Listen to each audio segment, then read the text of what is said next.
The following podcast contains spoilers for True Grit and Spring Breakers. You have been warned.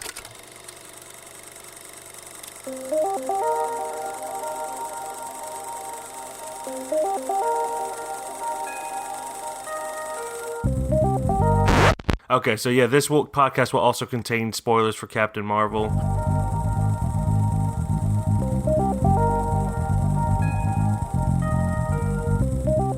Welcome back, everybody, to another KFR News Radio broadcast brought to you by Benjamin Button and Miguel Magusto.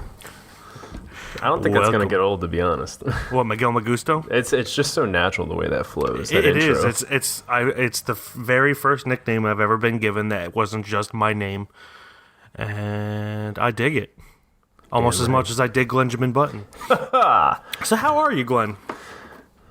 Don't talk to me ever again. I'm sorry. Well, I do have a question for you, and you will know this one. Okay. Complete the title of the 2015 movie, Avengers: Age of... Voltron. Oh, Definitely, wrong. It's got to be Voltron. There's no other way around it. Wrong. It's actually the Age of Iron. Oh. Yeah. Or adamantium? Yeah, adamantium. And I'm not even vibranium. I'm not even going to give the real answer, because if people don't know that, then I don't know who they are. It's kind of a given. Yeah, really. So, have you seen any noteworthy movies since last week? I think the only one I saw was Captain Marvel, and that was the day after our podcast. No, you saw it right before we recorded. Oh, was it? Okay.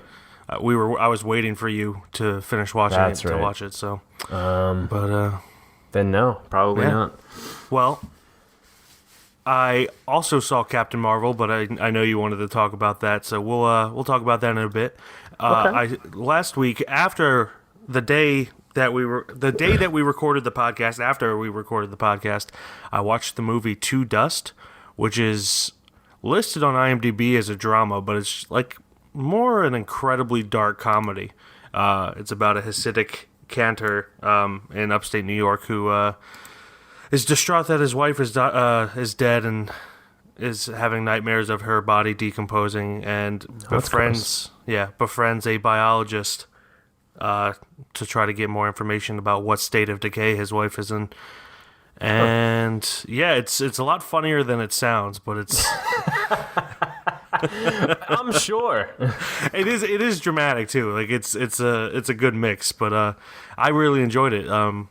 So far, it's the best movie of the year in my opinion. I know that's gonna be beat out though, but just because we're early in the year and this year hasn't been too great so far. Yeah. Then I also saw the documentary Apollo 11, which was honestly how I wish They Shall Not Grow Old was, because it was kind of the same thing where they took archive footage, but then they added ADR and stuff, and they actually they had the advantage of using recordings from the actual space launch, like communications between, so they did have an advantage over their They Shall Not Grow Old.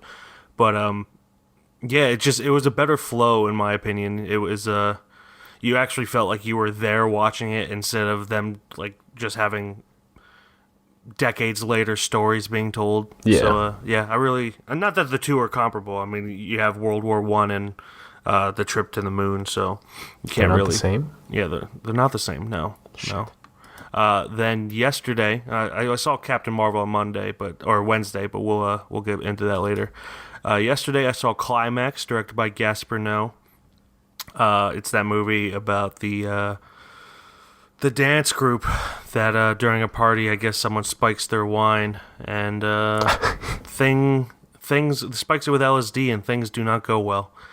Honestly, it would have been good as a short film because it dragged on too long. It focused on things that weren't interesting for too long. And the funny thing is, when something interesting did happen, they abandoned it to go look at something that's not that interesting, and it was really annoying. What's interesting to me is I've never heard anyone spike wine.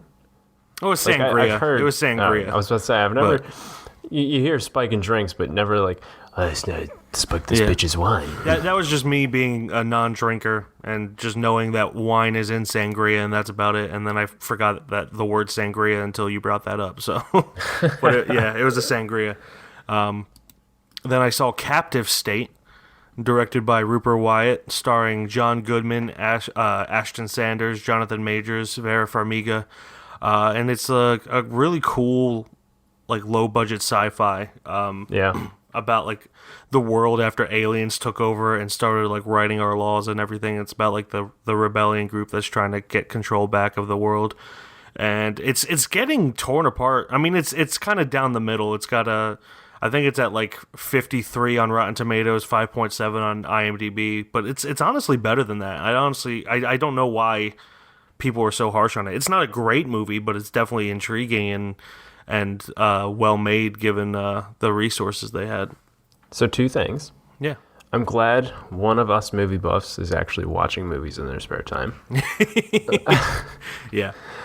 2, I was actually going to watch Captive State this weekend. Mm-hmm. Kira went back up to your direction this weekend, so I had a free weekend. Yesterday I had a free day to myself, and I was like, I'll get some shit done. You know what? I'll go get a haircut. I'll go get some groceries and shit. And then maybe I'll watch a movie. I got the groceries. I got the haircut. I didn't watch the movie. And it was going to be Captive State because I had choices between that and 6 Feet Between Us or whatever the hell that movie's called. Yeah, 5 Feet Between Us or whatever. Yeah. Damn, close enough. Yeah. With little Zach and Cody from Sweet Life. Well, one of them. They both play the same character. They do the Michelle Tanner from Full House thing. But yeah, I never actually got around to doing it. I was just like, I'll go home and chill. Yeah, you should definitely check it out. It's definitely worth a watch. Especially, I feel like it's definitely in theaters. It has an extra edge, as most movies do. But I definitely feel like this one is worth seeing in theaters. Okay. Even if people disagree with me, you know what? I don't really care. I thought it was good. I didn't have any. That's the point of this podcast. We're here to disagree, and that's it. We're not allowed to agree at all. I think the biggest problem with it, for other people, is that they expected like an action-packed movie, but it's more like a spy thriller than anything, like a sci-fi spy thriller. It seemed more like a government type thing than anything. Yeah, because you know what? You can see a trailer and kind of know what it is, but then people see aliens and are like, oh, it's going to be action-packed. Like, no, it's not. It did very interesting. Kind of remind me of that movie with the 2 brothers or their stepbrothers or half-brothers or whatever, and they've got that alien gun or some shit like that. Yeah, it's kind of more of a... It had that tone and look, but I could tell it from the trailer it was like a different kind of movie. I think the one flaw this movie has is that it's PG-13. I think it could have been a lot better if it was rated R and could show more. Because a lot of the time it cut away Goodman. from things. Ooh. Yeah, exactly. Him just dipping people in vats of acid and shit. That'd be nice. Anyway, and you wanted to talk about Captain Marvel. We both watched that, and you kind of wanted to talk about it. And we could either do that now or we could do that after all this. We're heading into spoilers there, so that's up to you. Let's just talk about it now, get it out of the way. Okay.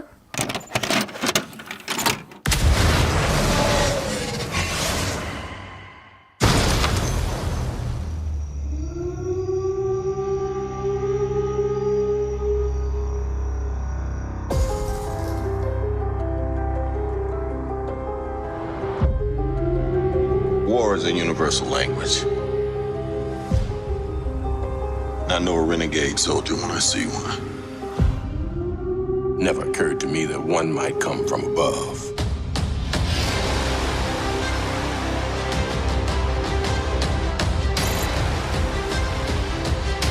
Space invasion, big car chase. Truth be told, I was ready to hang it up till I met you today. I personally thought it was the least inspired Marvel movie that I've seen. Granted, I haven't seen the second Thor movie, and I've probably missed a few others that could probably take the cake for that one. But I'm one of the few people who actually, granted, it's been years since I've seen the second Thor movie, but I actually like the second Thor movie more than the first one. Yeah, from what I've heard about it, it at least has more emotion. Like, this is just kind of... It has no heartbeat at all. It's from the get-go just monotone throughout, and it matches... I understand why she's monotone, but it matches Brie Larson's character throughout the entire movie. And honestly, I probably would have had more fun watching Nick Fury talk to a cat for 2.5 hours than... Which would have been fantastic. It would have been fantastic. Or Ben Mendelsohn being afraid of a cat for 2.5 hours. Seriously. That would have been... They were in my opinion, the only two noteworthy things about this movie. Yeah, so Jude Law was all right, but nothing. I wanted to bring this up mainly because a lot of people are surprised that I didn't like it that much. I didn't hate it. It was an okay movie, to say the least. It was an okay movie. Yeah. But everyone I've talked to, they're like, "You didn't find it fantastic?" I'm like, "Listen, stop. Talk to me a little bit. Let's debate this, friend. Just because it's a Marvel movie doesn't mean it's fantastic. I've come to grips with that." I'm tired of origin stories, man. To me, this just felt like another cash grab. Yeah. We kind of needed a Captain Marvel, like, to see where she came from and shit. But at the same time, did we? Did we really? You could have done it like years ago and it would have been fine, but like I feel like just because, so many origin stories, and they're more or less all the same, like someone who was down and out on their luck or, had low confidence, wasn't accepted in their group, suddenly has powers. Ooh, good for you. Yay.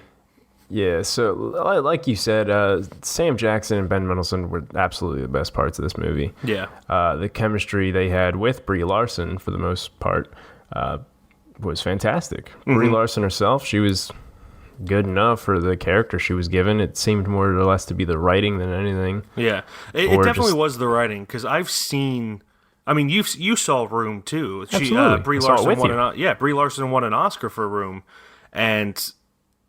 she has the ability to have an outstanding performance. It just seemed like she didn't have emotion in this. Yeah, exactly. Well, it's not her fault. It's the way I guess the character was written out. Yeah, and it's... I understand for action movies, it's best for the characters to show little emotion, but they took it to an all-new extreme, in my opinion. Like, even Keanu Reeves in The Matrix shows some emotion. And in this... she just seemed like a robot. Yeah, she definitely seemed like a robot. Which would have made more sense if she was an actual robot. And it makes sense when they don't reveal that she is a human. Before they reveal that she is a human, it definitely makes sense. But, like, when she realizes she's a human, she's like, oh, I guess I'm a human. And doesn't... Okay. Yeah. It's kind of frustrating. The one thing I do kind of like, and that this might be like with the comic books and canon and what have you, but I really enjoyed the fact that Ben Mendelsohn's people in this were actually the good guys, and she started off on the wrong side. Yeah. From what I think I understand, I'm not too involved with Captain Marvel background, but I think the Skrulls are the bad guys. Period. Yeah. Well, so if that is the case... It's kind of a twist in this movie, then. If that is the case, I'm sure there's some people that are upset about that. But honestly, I thought that, I've never seen that in a Marvel movie yet, where the protagonist starts on the bad guy's side and then does a switch. Yeah. Later on. That was nice. I felt like this relied too heavily on '90s nostalgia too. Like, oh man, the music and everything. God, like it used it as a crutch. It wasn't just like, oh look, a blockbuster, and then moved on. Oh look, a payphone, and moved on. It was like, no. There was another movie that did that recently, and I can't remember what it was. Yeah. And I love 90s nostalgia. Obviously we grew up in the 90s, so I appreciate 90s nostalgia more than 80s nostalgia, but they use it as a crutch to the point where, like, when she goes into the computer program, which they call the Supreme Intelligence, I think. Yeah. The Supreme Intelligence, when she goes in there, the Supreme Intelligence is listening to Nirvana, a song that had not been played before. I think it was Come As You Are.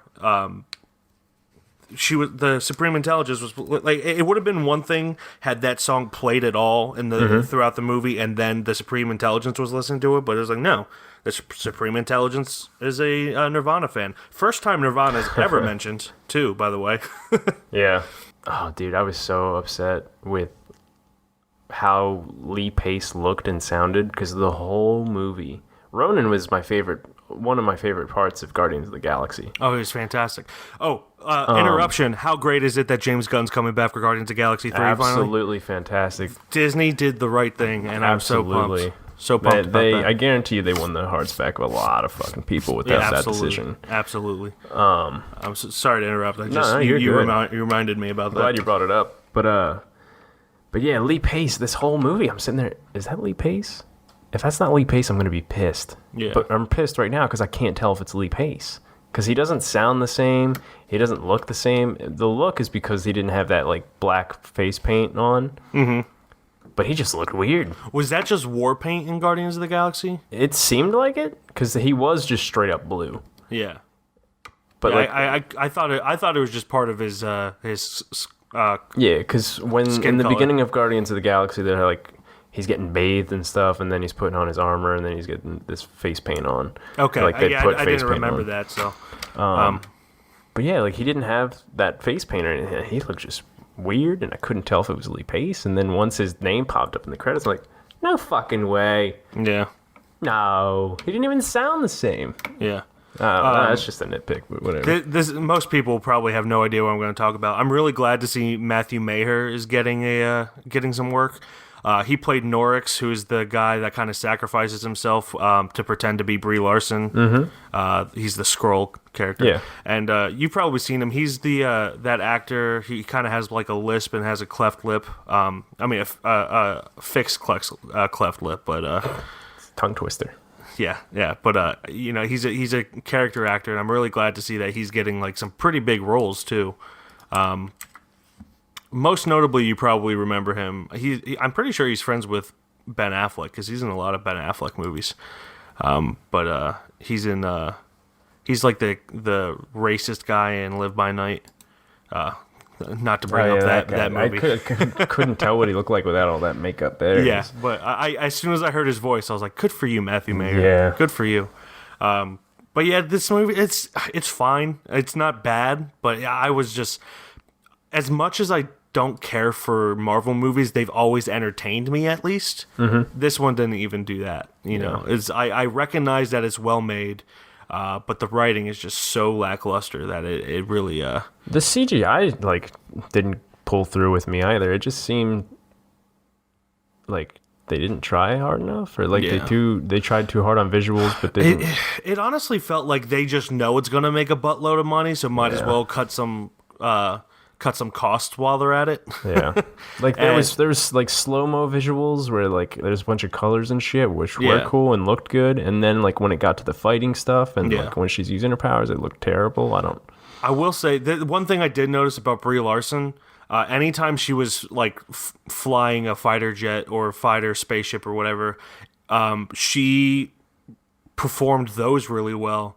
And I know she trained with actual fighter pilots and had gone up flying, but I've like seen like cockpit camera footage of trick fighter pilot people doing things, and she kind of went through all the motions that they do, which it was a nice subtle nod to detail, but like to most people she probably just looks angry, but they do that to like fight the G forces, which again, small detail, but I'm trying to find any positive I can say about Brie Larson's performance. So. Well, yeah. I think I got two more things to say about it. Sure. Yeah, I said pretty much everything I need to. Hugely upset. Little continuity error. When she flies into space, literally, she's just flying. She does not have her helmet on, so she can't breathe oxygen. So she's just flying in space with her helmet on. Yeah, that's one. She I had did it no multiple idea, times throughout the movie. They never went to show that she can breathe in space, and then it would have been one thing if it happened once and then she just never flew with it again. But they kept going back to the helmet. Yeah, and then the very last time she flies off into space, she doesn't have her helmet on. And I'm sitting there like, what? Yeah, What is happening? Yeah. She should be dead. Like, I get, because they had to show, like, emotion and be like, oh, I'm going to miss you guys with her face and stuff like that. Yeah, but, I mean, you didn't show any emotion throughout the rest of the movie, so why do you care then? So there was that. I was like, why doesn't she have her helmet on in the middle of the theater? I'm like, what? Huh? Yeah. Everybody's seeing this, right? And then the last one, like, I'm bagging on this movie hard, but it wasn't Suicide Squad bad or anything like that. It was just an okay movie. But the last one was the biggest upset that they could have done, which was at one point they're like asking Ben Mendelsohn's character like what he can turn into, and then he's like, I'll pay you $20 right now if you could turn into a Venus flytrap. He's like, what's a Venus flytrap? Or something like that. Yeah. And then like the end credits would have been perfect for that, him just turning into a Venus flytrap. And they do something completely different. I was so mad. But instead they have to have a cat throw up, which I was really upset that I waited around for that. Mm-hmm. Yeah. I was like, that was the perfect opportunity right there. Or that locker, or whatever he was talking about, the filing cabinet. You know what? We've talked about this so much, we're going to add this to the podcast. We're going to add a judgment for this movie at the end. So. Okay, that's fine. So we'll get into that. Seriously, But, we put 15 minutes into that. Yeah, really. Do you have anything else to say about Captain Marvel? That's it, really. Yeah, same here. All right. I got my shit out. So you're not from around here? It's hard to explain.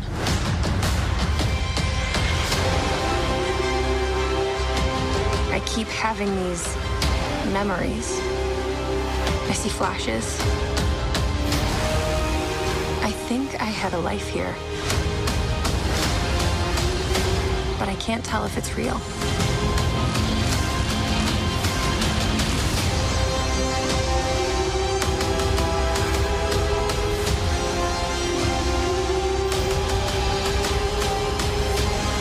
We have no idea what threats are out there. We can't do this alone. We need you.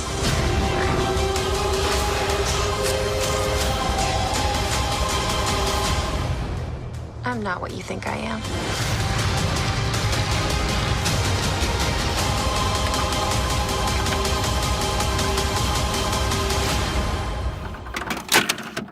So let's move on. And I know you want to get it out of the way, but we're moving on to True Grit. That's fine.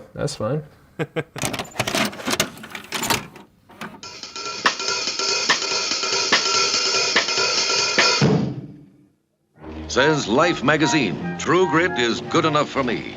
It's good enough for you, and if it isn't good enough for some movie company, then the free enterprise system is really going to hell. Move along! Come on! They tell me you're a man with true grit. Well, what do you want? Speak up. I've already wrinkled the paper. It's pretty loose because your makings are too dry.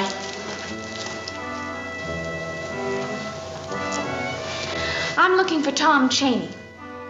Well, who's he? He's the man that shot and killed my father, Frank Ross. Says the New York Times, as touching as it is irreverently amusing.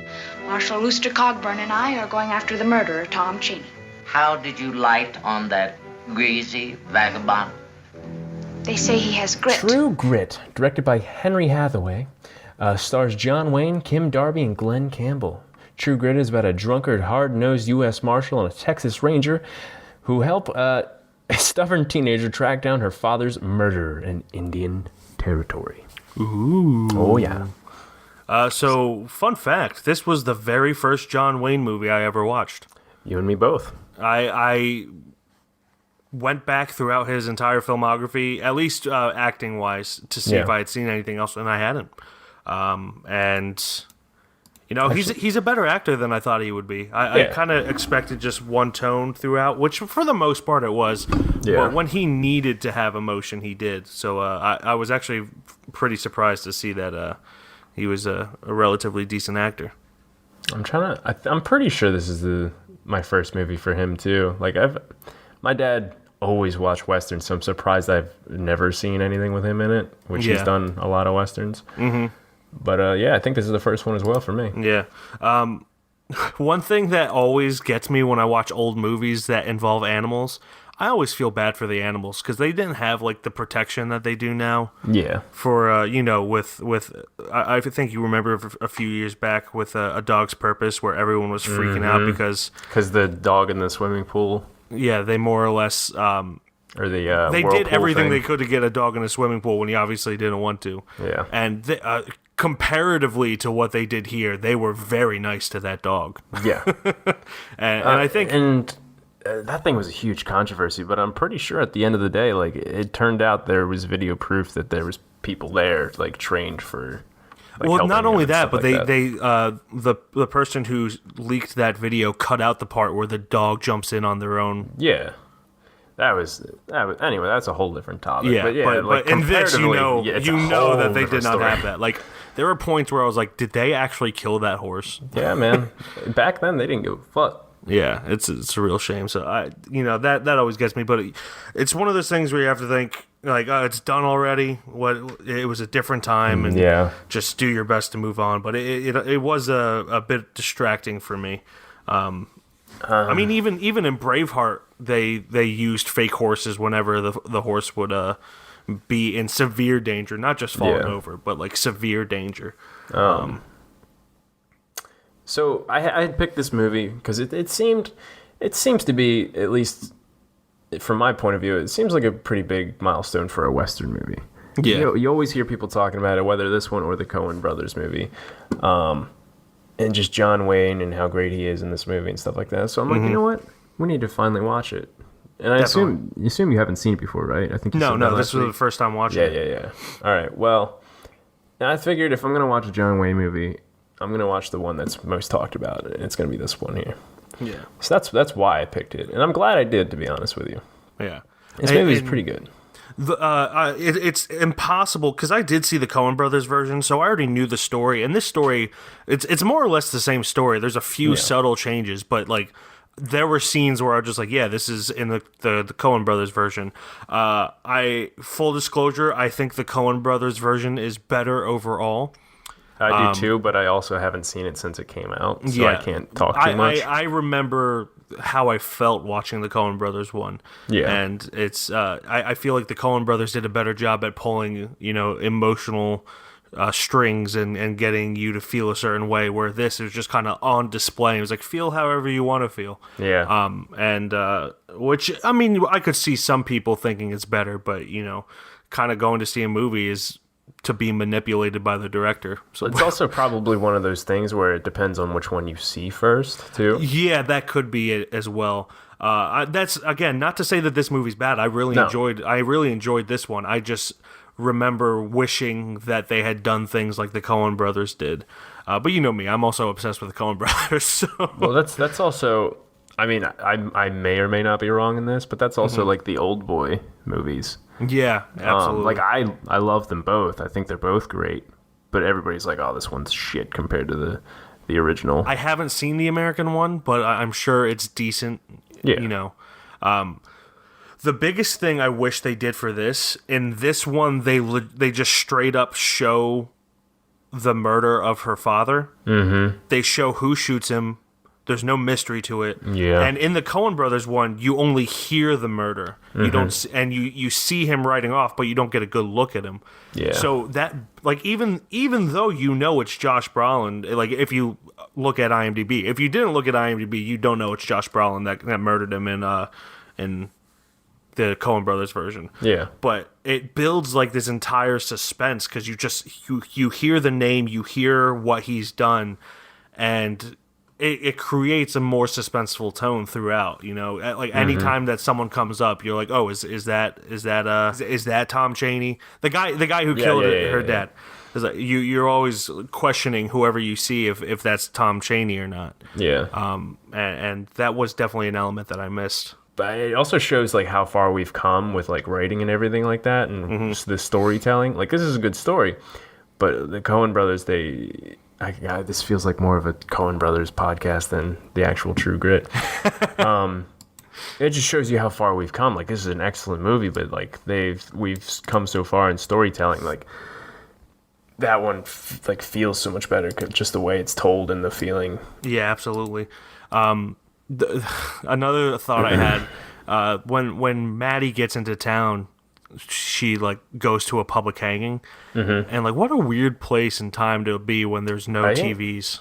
Well, no TVs, and that's just like an where- acceptable thing that people go see. Yeah, where you choose to watch someone die and you're excited about it. That's just fucked up. Like, no matter what that person's done. Like, even her, I don't want to say servant, but even her servant was even like, oh, I was going to go to the hanging, but your mother told me to stay with you. Yeah. She's like, you can go to the hanging. It's okay. I'll be fine. Yeah. Speaking of Maddie, like, Haley Steinfeld in the Coen Brothers version got nominated for an Oscar. And Kim Darby was just as great and didn't get any. She was fantastic in this movie. She didn't get any nomination for it either. I thought she was way better than John Wayne. No offense to John Wayne. Yeah, no, I mean, she had more to work with, but Yeah. she definitely, especially compared to Glenn Campbell. Nothing to knock Glenn Campbell. Yeah. He's a musician. He's not much of an actor.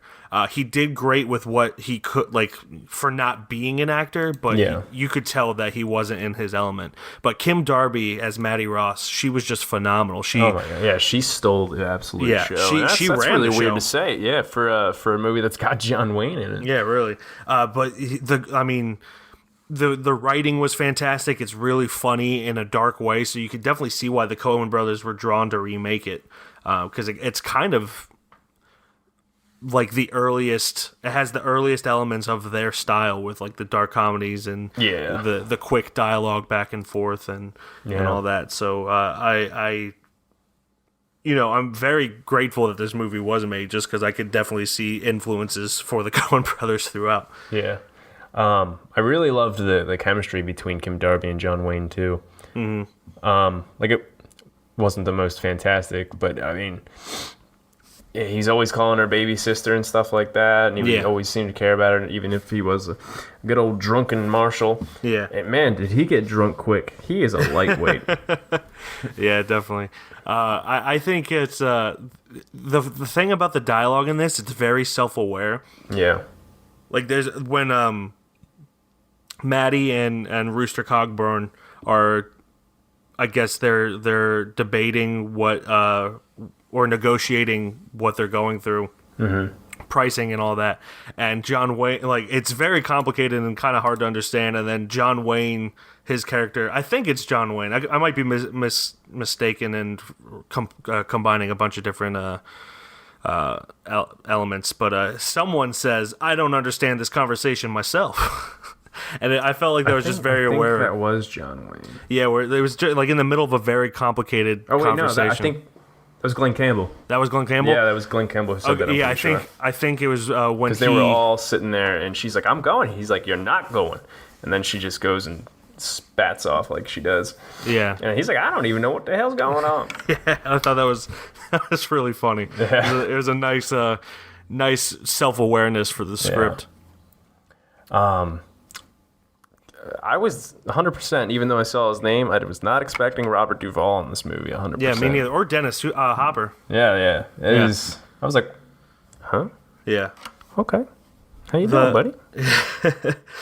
Kind of going back into the how the Coen Brothers version has more emotion, and also speaking of Dennis Hopper, when Dennis Hopper's character is dying and Rooster Cogburn kind of is there with him, and you can kind of see that Rooster Cogburn's trying to make him at ease, knowing that he's dying. Mm-hmm. And this, I'm not saying this is against the actors; it's more against the way it was shot. Which, movies nowadays are shot completely different than they were back then. But when it was Jeff Bridges and Domhnall Gleeson instead of with John Wayne and Dennis Hopper in the Coen Brothers version, I felt like it was more impactful and more emotional. Yeah, and you definitely really had a sense of who Rooster Cogburn was in that. Like, he just kind of puts on this tough facade when in reality he's just a normal human being that kind of has to put on a tough facade for his job. Yeah, it's fantastic, just like how far we've come with it. Like, the inspiration this movie gave to, like, give powerful scenes to be recreated like that. Yeah. So it's awesome. And you and I are both fans of Levi the Poet. No. And you're not? And in his album, he references this movie. Yeah. And at the end, he said, like, at the end. That's what I thought of when I picked the movie, too. I'm like, oh, shit. I picture Nemesis like a John Wayne movie. I know you always love True Grit, but at the end of the script, Maddie still doesn't have her daddy back. I hope that one day we'll be able to forgive, but until then, maybe presence is greater than answers. I kind of watched it with that in mind, where like seeing all she goes through to just, not end up having her dad. Yeah, just to avenge her father, and just at the end of the movie, that line strikes you, and you're like, gosh. Yeah. It really, being a fan of Levi the Poet kind of enhanced this movie for me in a way. Cause it made me watch it with all that in mind. Mm-hmm. But yeah, it's just a really solid movie. I'm glad that we got around to watching it. Absolutely. And we needed to see a classic movie too. Yeah. Like we've seen that Martin Scorsese. I think that's the oldest one we've seen so far on the podcast. That Scorsese movie. It was nice to throw it a little further back. Absolutely. Sometimes the score was kind of ridiculous, but that was just kind of the case with all studio movies back then. Like there was parts where it wasn't this, but it felt like it was just going bum dee dum dee dum. It just felt like they wanted to put music there for some reason. Yeah, exactly. Like I think there was parts where they were sneaking around or something like that, and they were trying to like get the jump on somebody, and that's the music that was playing instead of just like something more calm or something like that. Yeah. It is what it is, I guess. Yeah. As all Westerns do, this has great cinematography, especially with like the Technicolor. It's very saturated, and you definitely see the blue sky mixed with like the skin tones and all that. And I thought that was great cinematography. Yeah. For some reason, I don't remember why, I wrote John Wayne's colon. For those of you who don't know, John Wayne had a massively oversized colon once he died, which is why he died. I also wrote, did Robert Duvall ever have hair? Because he's pretty young in this. Seriously. I don't think he ever, even in Godfather, I mean, that came after this movie. Yeah. But he had no hair there either. Yeah. It's like I saw somebody comment on Jerry Stiller, and they were like, was Jerry Stiller ever young? And then they posted a picture of Jerry Stiller when he was like 22, and he looks old as shit still. It's like the same thing for Robert Duvall. Yeah, absolutely. It was kind of just funny. But I mean, he looks young. He just doesn't have hair. People just aged differently back then, I feel. Yeah. Just because they had more stress and seriously, like and just were around smoking more. So smoking ages you a shit ton. It just seemed like if you were born earlier than the 70s, you most likely were already 40 years old when you came out of the womb. I was born 40 years old. Even I think the sheriff, when Kim Darby got to like the jail area or whatever, like the main sheriff was just like, they just look stern all the time and just like aged at that point, like that 50-year-old stern looking dude. Yeah, that guy was 50, so that yeah, I mean, it's like that's just what everybody looks like back then, which is kind of weird to say, but still. Yeah, but I'm really glad we watched this, especially given my disaster of a movie that I selected. The greatest thing for me about this movie was wanting to really see the Coen Brothers movie right after I saw this one. Yeah, I'm probably going to rewatch it at some point. Yeah, same. Yeah, absolutely. Like, I'm definitely going to rewatch it whether or not we, like, visit it here or not. Yeah, man. This movie was great. What are you doing? Looking for sign. You couldn't see it if you saw it. They're trailing the most surprised killer the West ever knew. I'm here to take you back to Fort Smith and hang you.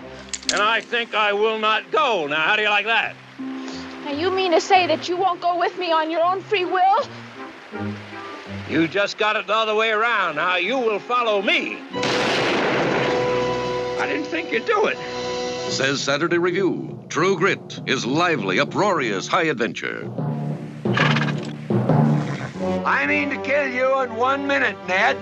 Or see you hanged in Fort Smith at Judge Parker's convenience. Which'll it be? I call that bold talk for a one-eyed fat man.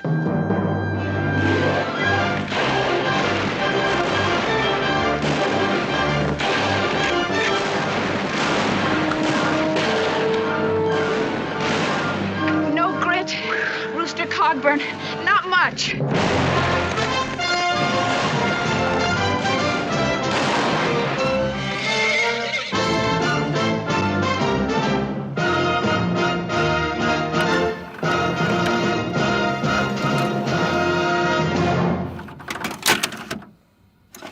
So let's move on to, and I'm very sorry for anyone who had to watch this, Spring Breakers.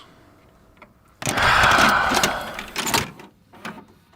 morning, sunshine. Wakey, shine, little bitch. Where's the money? Money. What? You know what? All I know is I'm not going to sit here another day. Spring break. How are we going to get enough money in time? We're the only ones still here. Spring break. I'm tired of seeing the same thing. Spring break. It's our chance to see something different. Spring break. Just get that cash. Pretend like it's a video game. We can do this. Spring break.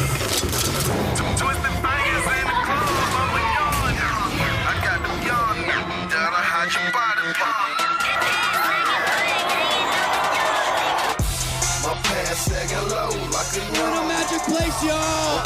You can change who you are, y'all. Bikinis and big booties, y'all. That's what life is about. Written and directed by Harmony Korine. I don't really give a shit because he made this. Oh my God. And starring Vanessa Hudgens, Selena Gomez, James Franco, Ashley Benson. Spring Breakers tells the story of 4 college girls hold up a restaurant in order to fund their spring break vacation. While partying, drinking, and taking drugs, they are arrested only to be bailed out by a drug and arms dealer. Before you speak, before you fucking utter words out of your mouth, I had zero intention of watching this movie ever. Oh, trust me, me too. Me too. I did this to myself as well. I know why you did it. I know everything. I am the almighty. I tried to watch this movie 4 times. Did you start over each time? No. Okay. I got to the 5-minute mark, and I stopped. I was like, no, I can't handle this movie right now. And it was, I think it was the day after the podcast. So yeah, like I was like, you know what? I got a free day. I'm gonna try to watch it. 5 minutes in, I'm like, fucking oh God, what is happening? I stopped. I was like, okay. I texted Mike. I was like, hey, listen, dude. What? We're not friends anymore. The next day, I tried again. I got 2 minutes further. I was like, well, I know why I stopped yesterday.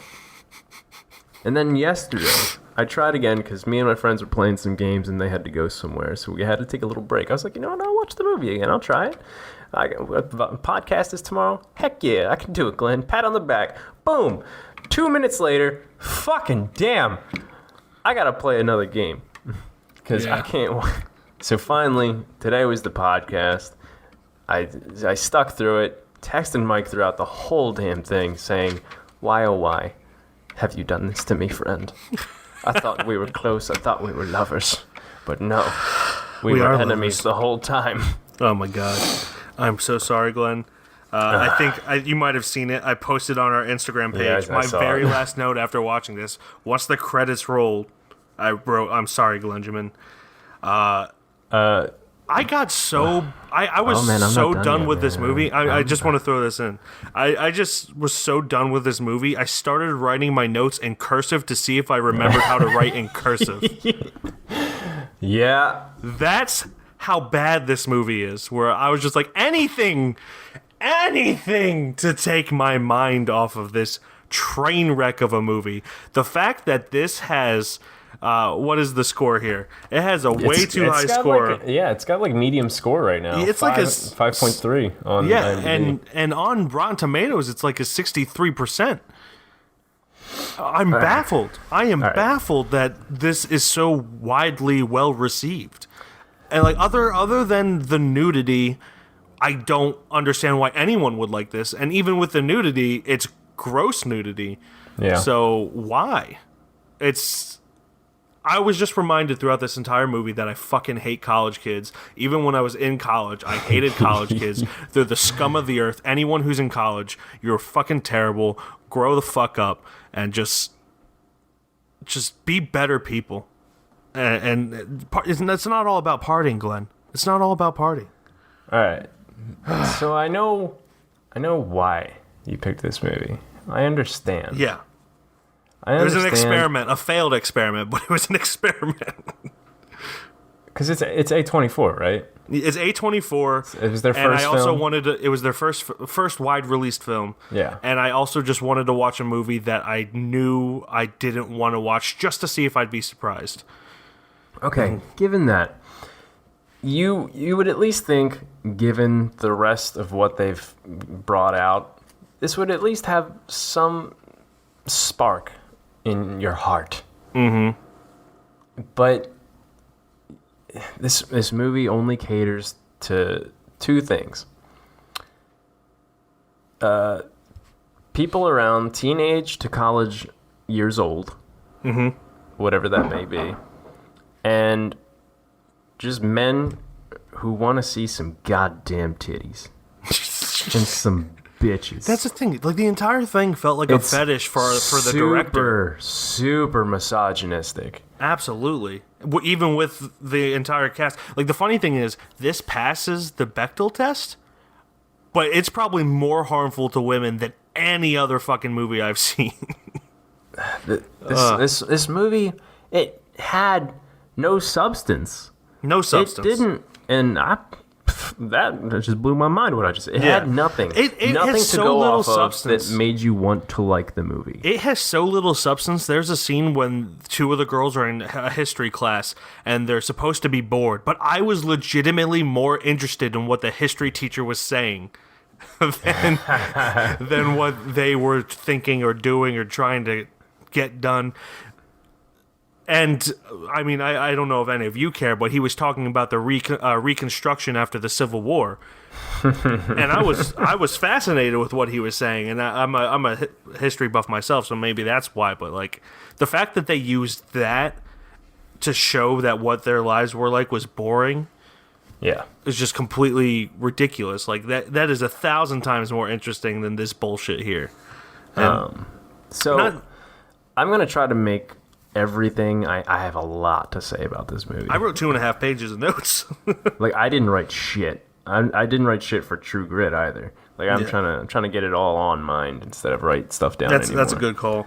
I have a lot to say about that. I'm going to try to make this sound as smooth as I possibly can. Okay. The first subject I want to go into is the flow.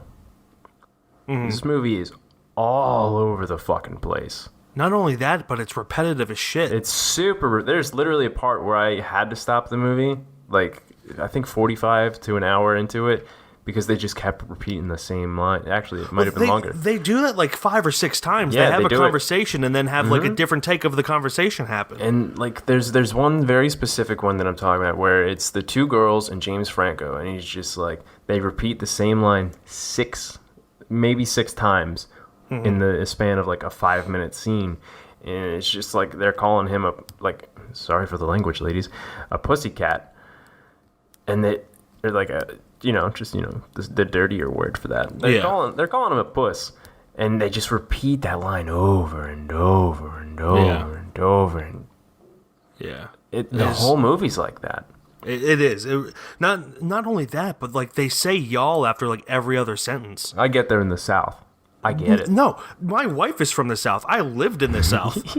No one says y'all that much. Yeah. Not a single person. Even the most ghetto, the most redneck, no one says y'all that much. It's a lot of y'alls. It's you could tell that like it hurt just right there. It was a crutch for actors who were given the range to improvise. To kind of move on. Like, they said y'all as a crutch, and it was really fucking annoying. Not only that, but there is no character in this world that is like James Franco.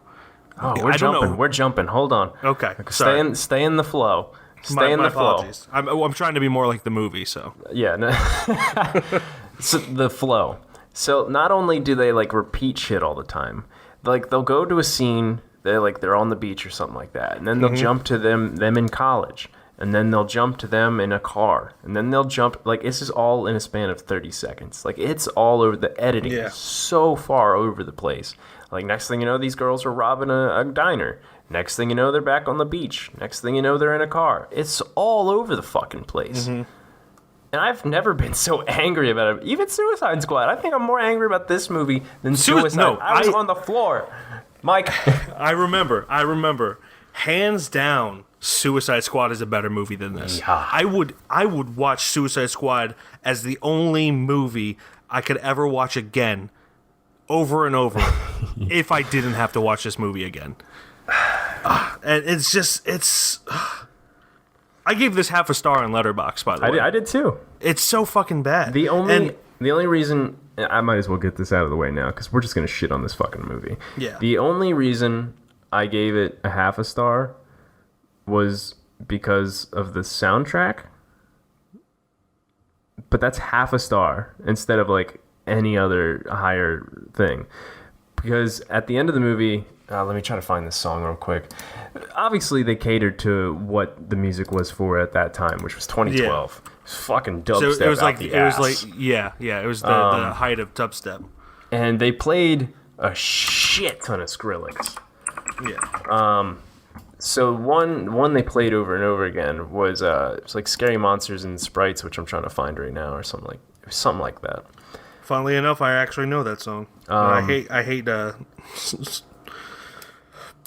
Scary Monsters and nice, Sprites. So at the end of the movie, they play a version of that was all kind of like an orchestra instead of like the actual dubstep. Mm-hmm. It wasn't orchestra, but it was like strings and shit like that. And that was a nice little relief. I'm like, oh, okay, we've heard that song. But a lot of people wouldn't catch on to that if it wasn't just a fucking dubstep song. So like I caught that. I'm like, okay, that's nice. Mm-hmm. Kind of like it was nice end to the end of the movie. I'm like, I could enjoy this little dubstep violin shit going on, mm-hmm. but without the dubstep. That's the only thing that I liked about it. I would say the cinematography is the only thing I liked. Because it does have good cinematography. Yeah, it does. But then the editing ruins it. Exactly, yeah. Like, there are times where it holds on a really nice shot and then just cuts to some stupid shit. Mm-hmm. I'm convinced that this, the director, Harmony Korine, is an alien who has never experienced life ever and never spoken to a teenager or a college kid. Yeah. But the thing, like, it's just so unrealistic. Not like even Selena Gomez's character is like a churchgoer. She goes to youth group, and like the way they depict youth group is so wrong. I grew up in youth group. Like, my dad's a pastor. I went to youth group. The whole point of youth group is to show kids that church can be fun, and they just showed it not being fun. They were saying amen over and over and over again, which is, I guess, goes with the rest of the movie being repetitive. But like, I have never seen a worse depiction of a youth group gathering in any sense. It was just horrible. Oh my god, dude! I'm reading these. Sorry, I'm reading some reviews right now on Letterboxd. It's blowing my fucking mind how many people are like, "This movie's got such a good message behind it." What's the message? That your asshole reeks of ass. Yeah, apparently. I don't know. They also showed the same shots of Spring Break over and over again. They always came back to this same shot of this shirtless girl getting like beer poured on her, and it's just like you could tell that I guess they didn't get enough footage and were trying to fill it in. But it's so terrible. And again, going back to the director not having ever interact with a kid. There's fucking college kids playing craps. What is this, the 30s? Does anyone play craps anymore unless they're in Vegas? Yeah. Glenn, you're a hood rat. Is that a thing? Coachville till I die, motherfucker. No, it's not. Like poker, sure. Blackjack, sure. Fucking craps? Craps? I'm a little depressed right now. Hold on. Yeah, I'm also depressed. And it wouldn't be so bad if it didn't try to be deep. Like, you could tell that they just kept repeating shit to try to be deep or whatever, and it is not deep at all. Like, I guess if you're high as a fucking kite, it seems deep. What's crazy is I forgot that this movie's so short. So imagine if they didn't do all the repetitive shit, how much shorter this movie would have been. If it had a normal flow to it. It might be good if it was a short film. Maybe. But even the story itself, it goes nowhere. Yeah. It just... Things happen, and that was it. Like, also, how long is this fucking spring break? Seriously, it was like they dragged it out to be like 5 or 6 days, maybe. Yeah. But it had to have been like 3 or 4 days. It felt like 3 days, maybe, because it's supposed to be like a weekend. I thought it felt like 5 weeks or 82 years. It felt so long. The only thing you could tell like it was only a few days is because they were all wearing the same clothes within the span of all these cuts. So like you're like, okay, this is that day that they're doing, and then like you see different clothing. You're like, okay, they're on a different day, but it's all within the same minute. So you're like seeing like 3 or 4 different days jumping back and forth, but it's all happening in like a 3-day thing. Yeah, and they kept talking about how great Florida is, which people in Florida don't even think Florida is great. Like Selena Gomez was talking to her grandma. I was like, "This place is special. It's spiritual." I was like, "Bitch, it's Florida." And then later, one of the other during the climax of the movie, one of the other girls, I think it was Vanessa Hudgens, which was like, "It was just nice to see other parts of the world." It's like, "Bitch, you're in Florida, and you're already from the South. Florida is not other parts of the world. If you're from like Tennessee or Alabama or whatever, it's Florida." Like, it got to the point where I really just wish people would just not even try to fix global warming, so eventually Florida will be covered in water and we won't have to suffer through another movie like this. I'd rather people die than have to see another movie. Not really. I don't want people to die, but I want Florida to not exist anymore. Okay, so acting. You've got a pretty good cast here, for the most part. Yeah, they're all good in at least something. Yes, you got Selena Gomez, Vanessa Hudgens, James Franco, obviously, it's the big one there, and then you got Ashley Benson, Gucci Mane, for fucking Gucci Mane. Those fucking creepy ass twins that are also. Also, they were just they're not chilling good actors. In the background of some, like when they were talking at the park. They were just chilling way in the background of like a shot. Those, I'm like, what are they doing? Those two twins are actually like, I think they're lawyers. I watched a documentary about them because they're also in the movie Baby Driver. Interesting. They're only in Baby Driver for like 30 seconds, but they're like the most disgusting human beings on the face of the planet, and people are infatuated with them for some reason. And I don't get it. So the cast is like, it's a good cast. As much as I like James Franco's diversity, it didn't go well here, in my opinion. Well, the thing is, he's not an intimidating person. Like, no. If he was 50 pounds heavier of pure muscle, he would still not be intimidating. Like, I understand the look he was going for. Like, there's people like I don't know if like a major influence was Riff Raff. He's a celebrity. But he looked just like him in this movie. So like, it just didn't work. Not for James Franco, at least. I liked his diversity in most films, but I mainly like him in like the other shit that he does. Just not this movie. Nobody's likable in this movie. Not Vanessa Hudgens, not Selena Gomez. Selena Gomez is the closest to being relatable. Yes. Because she's smart and gets out like when it becomes too much. Yeah, she's the first one to get out of the whole goddamn thing. But nobody's likable. Like Selena Gomez was the closest to being relatable, but everybody else was just douchey.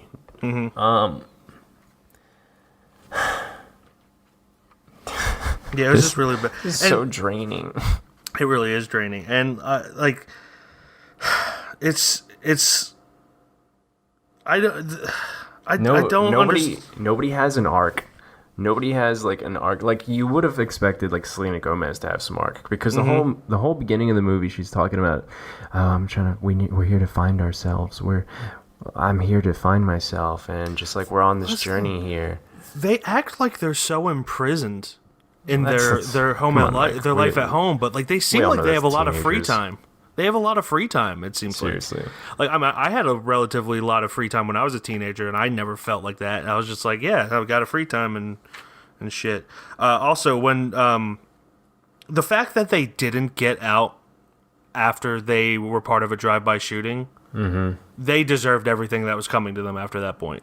Yeah, one of them got out, but one of them got out. First of all, she gets shot in the arm, and this is a gross. I just wanted to bring this up just because this happened to me literally 10 minutes before I started watching this movie. She's like, crying as you would if you got shot in the arm. And one of my notes, again, I don't believe this. I just thought it was funny because it happened. I got hot sauce in my eye last night. Oh my god! So I was like, I've never been shot, but it can't. It fucking hurts. Yeah, I was like, I've never been shot, but it can't be worse than getting hot sauce in your eye. It's terrible, and especially if it went through. Like, I assume it obviously would have gotten through because he didn't like pull a bullet out or anything like that. Yeah. But obviously, it would be a bitch, but hot sauce in the eye, that's a whole different level of death. Yeah. But yeah, I'm not claiming that that's 100% true. No. I just thought that was, I was just trying to entertain myself while watching this god-awful movie. So, I fucking wrote in cursive just to see if I could. Yeah, so we've gone through the cast, we've gone through the flow, we've gone through the cinematography, and the soundtrack. One of the other thing, like the arc. Did I say arc already? Yeah, it doesn't matter. Yeah. Do you have anything else? Because I want to talk about the ending too. The only thing I have to say is there is literally no incentive for anyone to stay specifically after the shooting, even before the shooting, but definitely after the shooting. And they are so fucking stupid that if this ended with them being part of human trafficking, I would not feel bad for them. That would have been a more interesting movie. It would have been a more interesting movie. And not to say that if this were based on a true story, I would still feel the same way. But since it's a fictional movie with fictional characters who have no redeeming qualities, I am very okay with saying if they became part of human trafficking, then I wouldn't feel bad for them. I have so many nitpicks to say, but actually, I'm gonna do them. Yeah, so but that's pretty much all I have to say about this movie. So at the party where they got arrested, only the group of girls and like a couple other dudes got arrested instead of like the whole party. Like they took most of the people out, and I guess it's because they had cocaine on them in that room. Mm-hmm. But also like there was a lot of other shit going on in that whole house. Like, but that group got arrested. Like vandalism. That's a thing. I was irritated for the hotel manager myself. Like I wanted to quit being a hotel manager after I saw that, and I'm not even a hotel manager. Second, spring break, nobody goes this fucking hard. Yeah. They go hard, absolutely. If they do, it's on the beach. Yeah, they go hard, absolutely. They don't go that hard during this movie. Then again, I didn't go to Florida for spring break, so what am I doing? I lived in Florida around spring break, and I never remember anything like this happening. Yeah. So yeah, as you were saying about like how these girls should, like, they had no incentives to stay. So Selena Gomez wanted to go home like as soon as she possibly could. Mm-hmm. Like, right? Like after they went to jail, she wanted to go home. Like she was done with it. And then you got James Franco talking to her. He's like, "No, baby, stay. Come on, baby. Come on, let's go, girl. Come on, damn, y'all." So what super fucking bothers me about this part is that she wanted to go home after they went to jail, but she was 100% okay with partying the whole time, which I understand. She's trying to find herself. She's trying to find her journey. But she's 100% okay with her friends robbing a diner? Yeah. To go to the fucking Florida? Mm-hmm.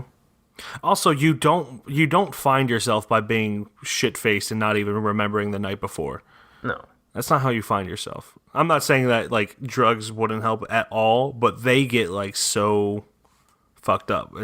There's no way that they remember anything that happened. Yeah, there's so much other shit, but really, I kind of want to just get to the ending of it. Yeah. So the ending. Do you want to go? I've been talking this whole fucking time. I literally have nothing else to say, so go for it. The ending. So here's, the story. So the ending and the story are kind of the same here. This movie, it has no, like, plot that it wants to actually stick to. In the beginning of the movie, you got Selena Gomez wanting to find herself, and then you also got this group of friends, they want to go to Florida. Okay, got that. And then they rob a diner. And then they finally go to Florida, because they've got the money now. And then they get there, and it's just partying. There's no plot there. Partying, and then they finally get caught, because they got cocaine and shit. And then, I'm glad you already said spoilers, because I'm literally explaining the whole movie right now. Well, I mean, you want to do our listeners a service so they don't have to watch this if they haven't already. For real. Don't fucking watch this movie. Because here, I'll let you listen to the movie. Yeah. So they went to jail for the cocaine, and then they get out of cocaine because James Franco posts bail for them. And then Selena Gomez is like, I'm done here. This is weird. I'm done. James Franco is weird, and his friends are black and weird. So she dips out. That's literally her whole explanation. That's not even me. Yeah. So next up, you got these girls falling in love with James Franco, basically, because he's no reason. For no reason. He's a douchey character. No reason. I mean, obviously girls fall in love with douchey guys all the time. Yeah. Not literally typecasting girls here, but this movie is that misogynistic that they're just like, you know what? James Franco, he's cute. Oh yeah, he's got fucking cornrows. That's fine. He's got a grill. Yeah, but he's got money. That's the key factor. He's got money, he's in gun. He's flashing all this shit around, and these girls are like falling in love with him. Finger quotes in the air. And then finally, like, he's getting these girls to do basically whatever he wants. And then there was a nice little thing where I was like, oh shit. The girls like point his own guns at him and like seem like they're gonna rob him. I'm like, okay, that's a nice little twist. They're not actually falling in love. I'm like, shit, some shit's about to go down. This story's about to pick up. And that's where I thought you were talking about for the 10 minutes. Like, oh, this movie does get interesting, Glenn, I promise. That's exactly what I was talking about. Was it? Okay. Yeah. Yeah. So I mean, like, 10 minutes was being generous, but like... Yeah. It was maybe a 2-minute thing. Yeah. But so... I'm like, oh shit, this little twist. And then he just starts sucking the barrels of the gun like they're dicks. And he even says, like, I just sucked y'all's dicks. Yeah. As if we didn't already know that. Like, after that, we go into a 5-minute Britney Spears fucking collage of them doing stuff. How obvious was it that he wasn't playing piano there? It was so obvious. So obvious. And it just becomes like a collage of fucking things they're doing and shit they want to do. And then the story picks up to James Franco and his best friend are on real bad terms. They used to be best friends. Now they're not. Now they're running 2 different blocks and shit like that. His story's all over the fucking place. Mm-hmm. And then he finally convinces the girls, like, yo, all right, because they just drove by and tried to fucking shoot us and got actually one of you, we're going to roll up on them now. And so one girl who did get shot, she left. And then it's just another 10 minutes of them just fucking talking about how James Franco's a pussy because he's scared about it. Yeah. And then when they finally do go to confront Gucci Mane as the best friend ex-best friend of James Franco, fucking James Franco gets shot immediately. Mm-hmm. Nothing happens. Not only that, but then the girls are like goddamn fucking Black Ops soldiers. Yeah. They don't get shot. In no world do they come out of that alive. No, absolutely. Especially, I watched some of those dudes point their guns. They were on that shit. They were fucking aiming at them, and they were just like, pra, pra, pra, yeah, like, had it just been Gucci Mane chilling in his hot tub and getting, like, surprised or, like, not taking them seriously like it was when they actually got to the hot tub, yeah, I could believe that. But with how many people they fucking shot and killed through it, there's no world where they come out of that alive. Not even in movies. Movies have to be somewhat plausible for me to, like, suspend disbelief. And this, no. And then after that, actually before all the shooting and stuff happened, like, they're calling their mom saying how much they want to, like, change their lives and be better people and shit like that. And then after the phone calls, that's when all the ending happens, where James Franco gets shot, and then they're fucking storming this. I don't even know if it's a mansion. I don't remember. I've fallen asleep. It's a mansion, yeah. And then they're driving away after the whole thing. They kill Gucci Mane. James Franco's dead as fuck. And they drive away in a Lambo or a Ferrari, whatever it was. It's Gucci Mane's car.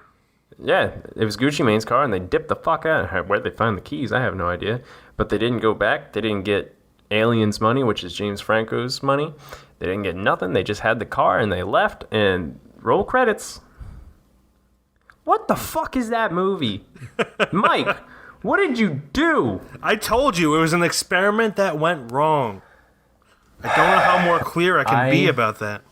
I don't know how A24 was like, yeah, it sounds good to me. I mean, it was their very first movie, so I'm guessing that they were just trying to get anything going. I would assume they had to make, like, this movie was obviously targeted for teenagers and college kids. Yeah. Did they make good money off this? Let me find out. They made $14 million. And it was made for $5 million, but depending on what the budget was for marketing, this was either broke even or is a failure.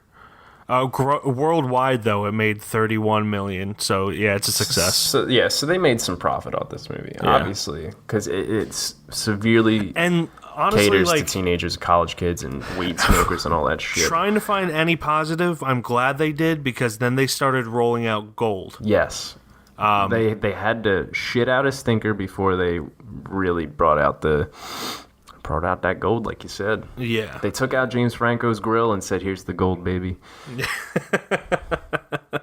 We'll start making some good stuff. I'm sorry.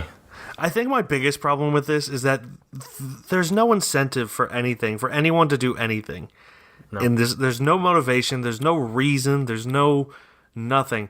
If I'm going to say anything positive about this, I could begin to see, even fathom that in Harmony Korine's mind, that this was an allegory for the American dream.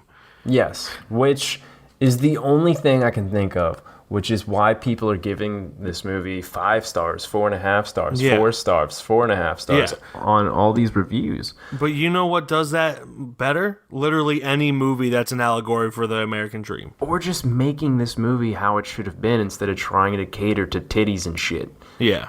Really? Oh my god, this movie was bad. Yes. Again, I am sorry to anyone who is mad at me. I straight up wanted to start making a top 10 worst movies I've ever seen, and this one being number 1. I might do that at some point. The problem is I have no idea how to even start that. Yeah. Other than this movie. I mean, you could go Letterboxd and filter by lowest rated. I could. I did that for my top 100 list. I only did highest rated, not lowest rated. But yeah, I got nothing else to say about this disaster of a movie. Thank you, Spring Breakers, for giving money to A24. Yeah, but I hope that you never make anything like this again. I'm 100% glad they learned from this experience. I hope that Beach Bums, who is directed and written by the same person, is nothing like this. Beach Bum with Matthew McConaughey that's coming out. Oh God, that's right. Because that's also A24, but it's got Matthew McConaughey. It looks like it has more structure, somewhat. So I just hope. And also, James Franco, fuck you for making Post Malone look like Post Malone. Because I guarantee you, he saw this movie and he was like, I want to be the very best James Franco alien. Straight up went Pokemon on that shit. Yeah, I did. That's the most I've ever talked. I think that's the most I've talked throughout this whole series of podcasts. Yeah, just I'm glad. This one. I'm glad that at the very least, I got you to open up. So whenever people are like, Glenn, you don't know as much as Mike when it comes to movies. Listen, when I fucking hate a movie, I will tell you about it. Yeah, I will let you know every single detail. Yeah. That's where my passion lies. I mean, I also talk more about movies when I hate them because it's luckily easier. You had me because I hated it more this time. Yeah, exactly. So yeah, that's it for Spring Breakers. I'm sorry.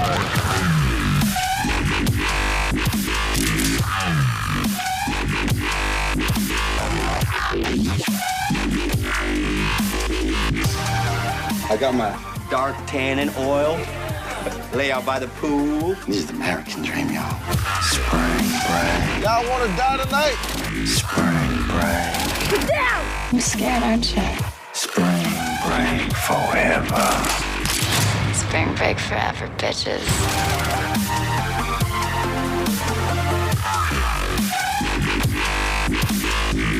My loneliness is killing me, and I must confess, I still believe. We're gonna move on to the judgment. We threw Captain Marvel onto to this one, so I guess I'll go first because I wanted to talk about it originally. Yeah. So Captain Marvel. We kind of shit on it a little bit. It's a good movie, though. It's an okay movie. Mm-hmm. It's in between that realm, in between okay and good. But we did not need another origin story, at least in my opinion. We did need to know a little bit more about it, but we didn't need a whole fucking movie about it. Yeah. I don't think this belongs on a shelf. This isn't even top 10 Marvel movies, in my opinion. It's not. It's, of the ones I've seen, it's bottom of the barrel, in my opinion. It's pretty low. And again, like, everyone knows that I'm not a huge fan of them, but I always at least enjoy them. This one I didn't enjoy. And I know I'm still coming off the Spring Breakers hate train right now, so I'm making it sound harsh. I liked the movie, but it wasn't fantastic as everybody's hyping it up to be. Yeah, agreed. Oh, what I wanted to do, I'm sorry, before we head on to the next two, where do you scale this between Wonder Woman and Captain Marvel? Like, which one did you like more, personally? I didn't see Wonder Woman. Oh, you didn't see that yet? Just by default, man. Captain Marvel, but... So, what about you? I personally think Wonder Woman was more... Was better? Was better. I could see that. I mean, Wonder Woman got more critical praise than this. The action was better, in my opinion, which is in Wonder Woman? Super weird to say. It was the girl... I don't want to say girl power, because they still made the men kind of more of a thing than the women in Wonder Woman. Because of Chris Pine's character, I guess. Yeah, I mean, Wonder Woman also had to kind of walk the fine line of showing that women can be powerful, but also not shitting on the World War II veterans or whatever, or World War I, whatever war it was. It's something that I really have to think about, but at the moment, I want to say Wonder Woman was better, in my opinion. Yeah. Because the problem with Captain Marvel is that it stuck to a formula that all other Marvel movies did, where Wonder Woman kind of... It felt very cookie cutter. Yeah. Wonder Woman felt like more of what I would have wanted out of Captain Marvel, really. Mm-hmm. And yeah, that's not to say Captain Marvel doesn't have its moments, but overall, it's just, I agree, it doesn't deserve to go on the shelf. So, yeah, anyway, that's it. So let's move on to True Grit. I think I'd honestly be doing a disservice if I didn't put this on the shelf. Mm-hmm. Because this is really... From what I've been hearing from everybody else, this is a staple for most Westerns. Yeah. It inspired the Coen brothers to make a fantastic remake of this movie. And just Kim Darby's performance alone, with John Wayne as well, I think it belongs on the shelf, personally. Yeah. Mm-hmm. Now, if I had to choose between this one and the Coen brothers one, I would pick the Coen brothers one every single time. 100%. And if I could only put one of them on the shelf, I would say the Coen brothers one. However, we make the rules here. We can put as many as we want, and maybe one day we'll talk about the Coen brothers True Grit on this podcast. Well, that's a whole different thing, because they're two different movies, so it doesn't even matter. Yeah, really. But I'm just saying where my mind's at. In comparison, if I had to pick, no, it would not go on the shelf if it was going against the Coen brothers. I'm on the same horse as you are. But since it doesn't, I would say it goes on the shelf. Absolutely. Awesome. Okay. Spring Breakers, no. We've talked about it enough. That's one shelf, boy. One shelf, boy. One shelf, boy. Added 3 there, too. Yeah, that is the judgment for this week. Captain Marvel does not make it on the shelf unanimously. True Grit unanimously does make it on the shelf. And Spring Breakers, fuck that shit. And, dude, that doesn't even belong. Put it to bed. Bury it. Trash. Bury it in a place where no one will ever find it.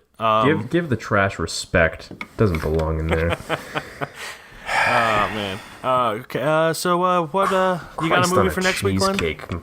What? I do. I have actually been...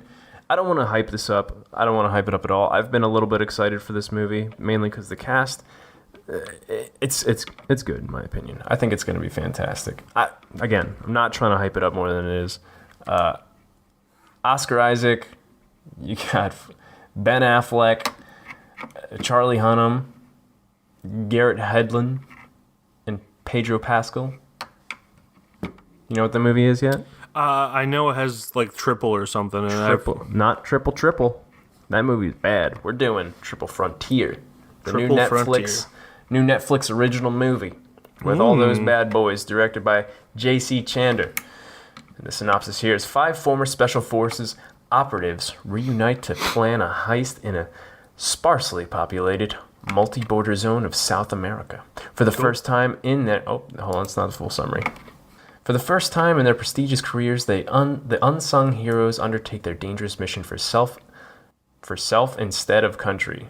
What a weird sentence. Yeah, it is a weird sentence. For themselves instead of country would have been better. Yeah. But when events take an unexpected turn and threaten to spiral out of control, their skills, their loyalties, and their morals are pushed to the breaking point in an epic battle for survival. That's a really long fucking synopsis. That's way longer than it needed to be. Yeah. All right, Triple Frontier. Where can we watch that? Sponsors. Netflix sponsors, please. Netflix. Okay. My movie for next week. It has an 87% on Rotten Tomato, which is extremely high for a horror movie. Ooh. And it is also available on Netflix. Netflix sponsor us. And it is directed by Andre Ovredal, written by Ian Goldberg and Richard Neng, and starring Brian Cox, Emile Hirsch, and Ophelia Lovibond. It is The Autopsy of Jane Doe. Really? Yes. A father and son, both coroners, are pulled into a complex mystery while attempting to identify the body of a young woman who was apparently harboring dark secrets. I've been wanting to watch this. I think we had it on one of our trailer episodes when we did the YouTubes. I think so. That was a lifetime ago. Yeah, I'm interested in seeing it. I like both Brian Cox and Emile Hirsch. Mm-hmm. And the fact that I've been told by multiple people that it's a good movie, so let's hope that they're right. And I know for a fact it's going to be better than Spring Breakers, so. I just got depressed again. Well, I apologize. So, our movies for next week, both available on Netflix. Netflix sponsors. Please. Are Triple Frontier and The Autopsy of Jane Doe. As always, you can follow us on Instagram in Keystone_film_review or on Facebook at Keystone Film Review. On Letterboxd, I am Mike KFR. And I am Glenn KFR. And that will do it for this week. All right, y'all. I apologize again. Please forgive me. All right, y'all. My name's Alien. Fuck you.